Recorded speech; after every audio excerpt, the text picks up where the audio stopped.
The night my husband Raymond Calloway stood up in front of 200 people and thanked everyone in that room, except me. I didn't cry. I didn't reach for my wine glass.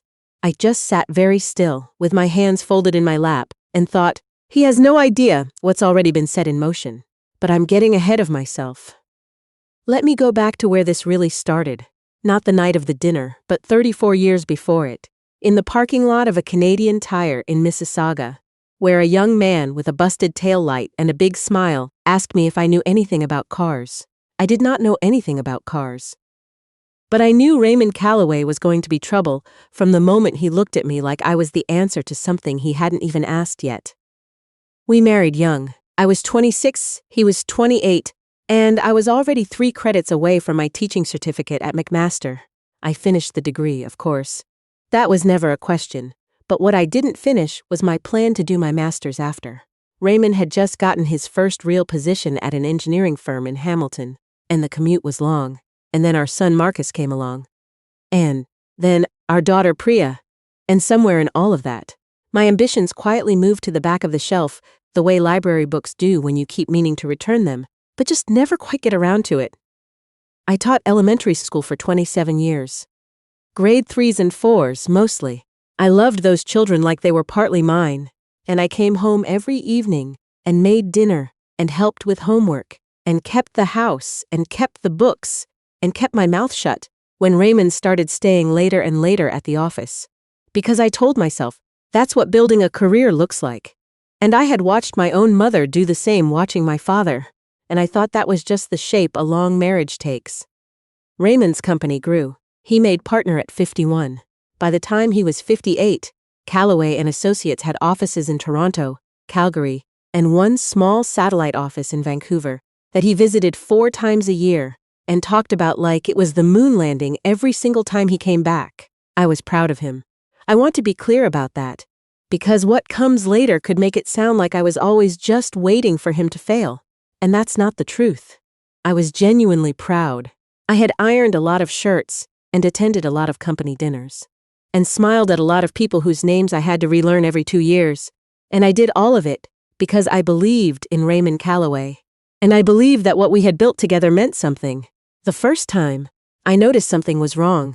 It was a Tuesday in February, which I remember specifically because it was the day after Family Day, and the schools were still closed, and I was home when his phone buzzed on the kitchen counter while he was in the shower. I wasn't snooping. I was clearing the breakfast dishes. The screen just lit up, and I saw the name, Diane, and a preview that said last night was, and then the screen went dark. I stood there with a plate in each hand for what felt like a very long time. I told myself it could be anything. Diane from the office. Diane from the Calgary team. Raymond knew 100 Dianes. I put the plates in the dishwasher and I said nothing, because I had learned over 34 years that saying something before you're certain only gives people the chance to lie better. So instead, I paid attention. I noticed the way he angled his phone away from me at dinner. I noticed that he started closing the door of his home office, which he had never done before in 19 years of working from home on weekends. I noticed that he bought new cologne in March, something sharper, younger smelling. And when I mentioned I didn't recognize it, he said a client had given it to him as a gift, which was possible and which I filed away without comment. I noticed that he started going to the gym. Raymond Calloway had not voluntarily stepped inside a gym since our son Marcus's wedding in 2009. When he'd tried to lose 15 pounds for the photos and given up after 11 days. Suddenly, at 61, he was going 3 times a week and coming home looking pleased with himself in a way that had nothing to do with the elliptical machine. Our daughter Priya noticed too, though she didn't say anything to me directly at first. Priya is like me. She watches, she waits, she gathers. She called me one evening in April, ostensibly to talk about her daughter's spring recital, and halfway through the conversation she said, very carefully, "Mom, how are things at home? Like, really?" I told her things were fine. She was quiet for a moment, and then she said, "Okay, in the way that means I don't believe you, but I'll wait. Marcus is different. Marcus has his father's directness without his father's subtlety, which means he says what he thinks approximately 30 seconds before he should. He called me 2 weeks after Priya did and opened with, 'Mom, Dad seemed weird at Easter. Is he having some kind of midlife thing? And I said, Marcus, he's 61. And Marcus said, that's literally what I said, and I changed the subject. Diane's last name, I eventually discovered, was Okafor. She was 37 years old. And she worked as a project coordinator at a development firm that Callaway and Associates had partnered with on a condo project in Etobicoke. I found this out not through Raymond's phone. I never touched his phone. But because Raymond, who is a brilliant engineer and a deeply careless human being, had forwarded himself an email thread that included her name, and he had done it from the family laptop instead of his work device, and the thread was sitting right there in his sent folder when I opened the browser to check the weather. I read it once. I closed the laptop. I went and sat in the backyard for 45 minutes even though it was a cool May evening and I hadn't brought a sweater. Then I called my friend Dorothy Marchetti, who has been my closest friend since our children were in the same swimming lessons in 1997, and who knows me better than anyone alive except possibly my mother, and I told her what I had found. Dorothy said, Gloria. Just my name. The way she said it told me everything. The grief in it, the anger on my behalf, and underneath both of those the steadiness that has always been Dorothy's greatest quality. What are you going to do? She asked. I told her I didn't know yet, but I told her I was not going to make the mistake of acting before I understood the full picture. I told her I had worked too hard and given too much to walk away from 34 years of marriage on one email thread without knowing exactly what I was walking away from and exactly what I was walking toward. Dorothy said, You're the smartest woman I know, and also sometimes you are too patient for your own good. She wasn't wrong. But patience was what I had, and patience was what I used. I want to pause here and tell you about the dinner, because you need to understand what the dinner was before you can understand what it meant. Every year, the Ontario Association of Professional Engineers holds a regional recognition dinner. It's a black tie event, held at a hotel ballroom in downtown Toronto, attended by every firm of any significance in the province. Raymond had been nominated before and never won. This year, for the first time, Callaway and Associates was being recognized with the Industry Excellence Award, the most significant award the association gives, for their work on a sustainable, affordable housing project in Scarborough that Raymond had spearheaded and that had genuinely turned out to be remarkable work. Raymond had been talking about this dinner since January. He talked about it the way Marcus used to talk about his hockey tournaments as a 12-year-old. The same barely contained excitement, the same need to mention it in every conversation. He ordered a new tuxedo. He reserved a table for 12.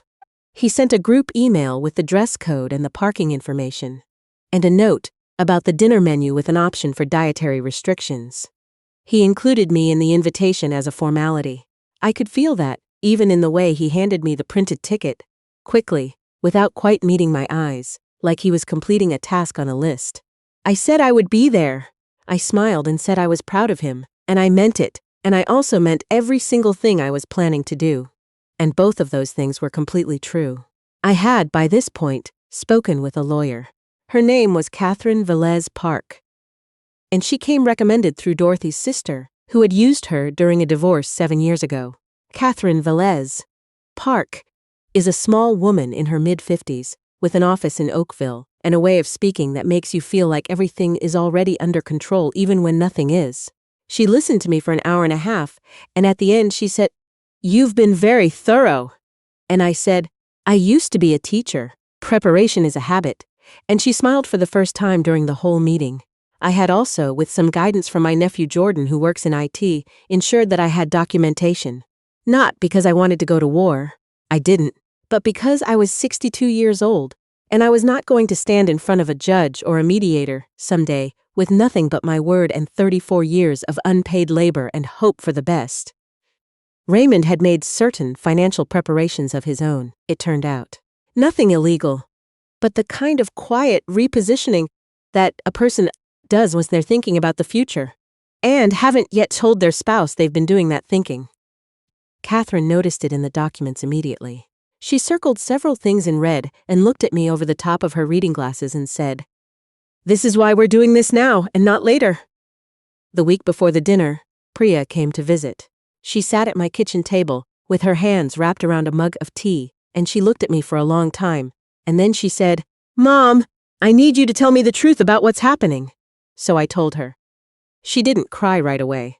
She went very still, the way I do, which is one of the things about Priya that has always made me feel like she came out of me in more ways than the obvious one. Then her eyes filled up and she said, "How long have you known?" I told her. She closed her eyes. "Does Marcus know?" "No," I said. "And I'd like to tell him myself, before the dinner." Priya looked at me. "Before the dinner?" I explained what I was planning. She was quiet for a very long time. Then she said, "Mom, are you absolutely sure?" I said, "I have never been more sure of anything since the day I decided not to marry the other man who asked me before your father did." That made her laugh, which surprised us both. She reached across the table and took my hand and held it, and we sat like that for a while without saying anything more. I told Marcus 3 days before the dinner. I drove to his house in Burlington, and I sat in his living room, and his wife Keandra brought out coffee without being asked. Which is one of the reasons I have always adored Keandra, and I told my son what I knew, and what I had done and what I was going to do. Marcus sat very still for approximately 4 seconds. And then he stood up and walked to the window and stood there with his back to me. And I could see from the way his shoulders were set that he was working very hard to stay calm. When he turned around, his face was careful and controlled, and he said, "Where is he right now?" I said, "Marcus." He said, "I'm not going to do anything, Mom. I just want to know." Keandra put her hand on his arm and he breathed out slowly and sat back down. "I need you at the dinner," I told him. "Not to do anything, just to be there." He looked at me for a long moment. "Are you going to be okay?" I told him what I had told Priya. I was not going to be okay in the way that means everything is fine. But I was going to be okay in the way that means I know who I am, and I know what I'm worth, and I have made peace with what comes next. Those are 2 very different kinds of okay, and the second one is the one that matters. He came around the coffee table and hugged me, and I held on a little longer than I usually do. Because he is my son and I love him, and because some hugs you store up for later. The night of the dinner was the 15th of September, which in Toronto meant the air had that particular quality it gets in early autumn, cool and clean, the kind that makes the city look its best. The CN Tower lit up against a sky that hadn't decided yet whether to be blue or gray. I wore a deep burgundy dress that I had bought in July and kept in the back of the closet for 4 months. Dorothy came to my house to help me get ready, and when I came downstairs, she put both hands on my shoulders and looked at me and said, "Gloria Ann Calloway, you look like someone who has already won." I told her not to make me cry before I'd even gotten in the car. Raymond was already at the hotel when I arrived. He met me in the lobby in his new tuxedo, which looked good on him because he had, after all, been going to the gym. And he kissed my cheek and told me I looked beautiful, and I said, "Thank you," and we walked into the ballroom together. And if you had been watching from across the room, you might have thought we were just another long-married couple at another formal dinner, comfortable and coordinated, nothing to see here. Diane Okafor was at the table adjacent to ours. I had not known she would be there, and for a brief moment when I saw her, tall, composed, in a green dress, very lovely, because of course, I felt something shift in my chest. Not jealousy exactly. Grief, maybe. Or the strange sensation of seeing the thing that is an abstract suddenly made concrete and real. She didn't know who I was. I could see that immediately. She glanced at me the way you glance at someone's spouse at a work event. Politely, briefly, without particular interest. Raymond introduced me to the people at our table, and I shook hands and made conversation and ate the salmon and drank 1 glass of wine very slowly. And the whole time I was aware of her the way you're aware of weather. Marcus and Keandra were at a table near the back, at my request. Priya was beside me all evening, steady as a stone wall. Dorothy was at the same table as well. There were people around me who loved me, and I want you to know that in those hours before everything happened, that was the thing I held on to. Not the plan, not the outcome, just the fact that I was surrounded. The award portion of the evening began at 8:30. There were 3 awards before Raymond's. I applauded for all of them and meant it. These were people who had done good work, and good work deserves recognition regardless of what else is happening in a room. When the president of the association began reading the description of the Industry Excellence Award, the project in Scarborough, the community partnerships, the 212 units of affordable housing that had opened 6 months ahead of schedule. I felt something unexpected. I felt proud, genuinely, completely proud, in spite of everything. Raymond had done that. Whatever else he had done and whatever else he had done that too. He walked to the front of the room, to the sound of 200 people applauding. And he stood at the podium with his award in one hand, and his prepared remarks in the other. And he thanked the association, and he thanked his team, and he thanked his partners, and he thanked the community stakeholders. And he looked out at the room with the particular expression of a man who has arrived at the moment he has been building toward for a very long time. And then he said, I also want to take a moment to thank the people in my personal life who make all of this possible. My children, Marcus and Priya, and the people they brought into our family, and everyone here tonight who has supported this journey. That was all. That was the whole of it. 27 years of ironed shirts, and kept houses and deferred master's degrees, and quiet where I asked about his day, because I was interested, because I was his partner, because I believed in the life we were making together. And I was the notable omission in a thank you speech to 200 people. Priya's hand found mine under the table. I squeezed it once, and then I reached into my bag. I had spoken with the hotel's AV coordinator 2 weeks earlier. At a venue walkthrough I had booked under the guise of planning a retirement event. His name was Ben Tran, and he was professional and efficient, and asked no questions beyond the technical ones. I had given him a USB drive and specific instructions about timing, and he had assured me it would be seamless. I had thanked him and tipped him generously and left.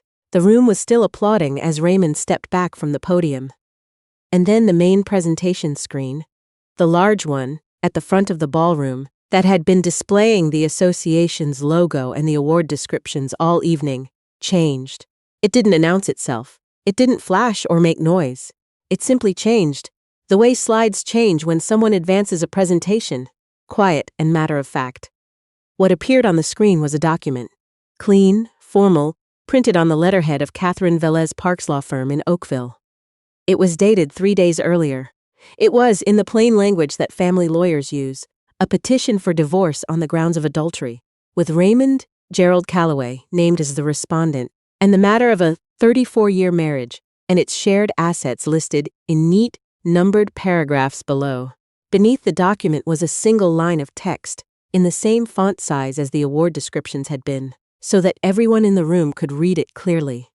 Congratulations on the award, Raymond. The paperwork was filed this morning.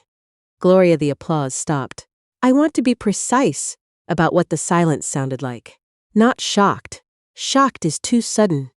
It was the particular silence that comes when 200 people are processing something simultaneously and none of them have yet arrived at the appropriate resistance.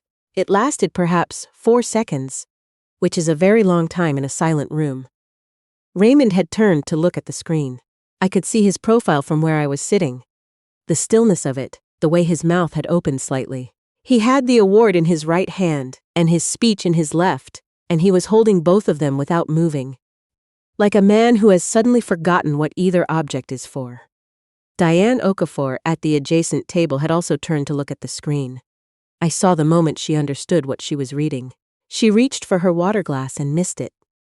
I stood up. Not dramatically. I didn't push my chair back or make a noise. I simply stood, the way you stand at the end of a meal, straightening my burgundy dress, picking up my bag. Priya stood beside me immediately. Dorothy, across the table, stood too. Marcus, from the back of the room, was already moving. Someone at one of the other tables said something. I couldn't hear what, and then the murmuring started, the way it does when a crowd begins trying to make sense of something. I heard Raymond's name. I heard a woman laugh quickly and then cut herself off. I heard someone say, "My God," in a low voice. I walked to the edge of the room, taking the long route that went nowhere near Raymond or the podium, and I didn't hurry. I had nowhere to hurry to.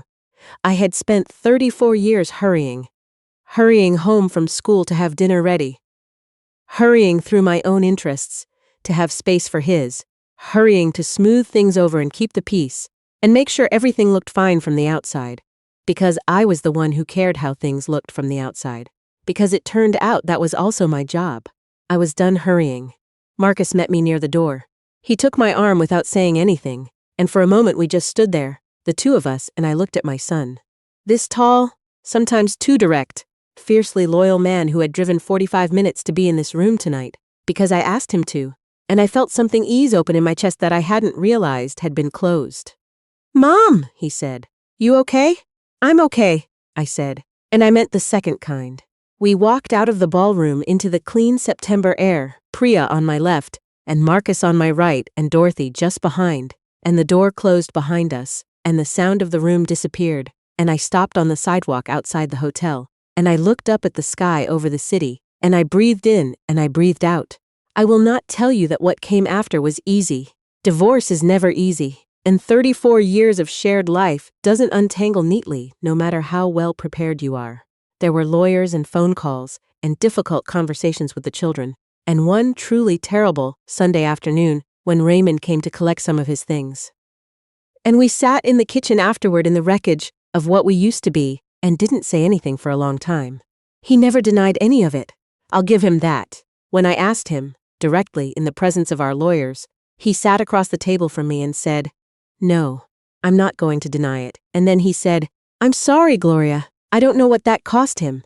It may have cost him more than I give him credit for. What I know is what it cost me. 34 years and one evening, and the particular grief of loving someone for most of your adult life and having to learn, late, to love yourself the same way." Priya calls every Sunday. Marcus texts too much in the way Marcus does everything, enthusiastically and without quite enough filtering. Kiandra sends me recipes. Dorothy and I walk on Tuesday mornings along the trail by the lake and talk about everything and nothing, and the kinds of things you can only say to someone who has known you for more than 20 years. I am 63 years old. I have a small townhouse in Burlington that gets good light in the morning. I am, finally, enrolled in a graduate program. Part-time, fully online, because it turns out you can finish what you started, even if you put it down for 30 years and the library charges you an enormous fine when you finally return it. My professor told me last month that my research proposal was one of the strongest she had received. I did not tell Raymond. I told Dorothy, and she cried. And I did too, but not the sad kind. I don't know if I believe in the idea that everything happens for a reason. I've been a teacher too long and seen too much to trust that tidy a narrative. But I do believe that people show you who they are when they feel safe enough to stop pretending. And I believe that 62 is not too late to decide what you will and won't accept. And I believe that the night Raymond Calloway stood in front of 200 people and forgot to thank his wife was the night I finally completely chose myself. The award is still on the mantle of the house he moved into. I know because Priya mentioned it once, neutrally, just as information. I thought about how I felt when she said that, and I waited to feel something, bitterness, or sadness, or satisfaction. And what I felt instead was nothing much at all. That, I think, is what moving on actually feels like. Not triumphant, not healed in the way that means unmarked, just clear. Like the air in Toronto on an early autumn evening, when the city looks its best, and the sky hasn't decided yet what it wants to be, and everything ahead of you is still open.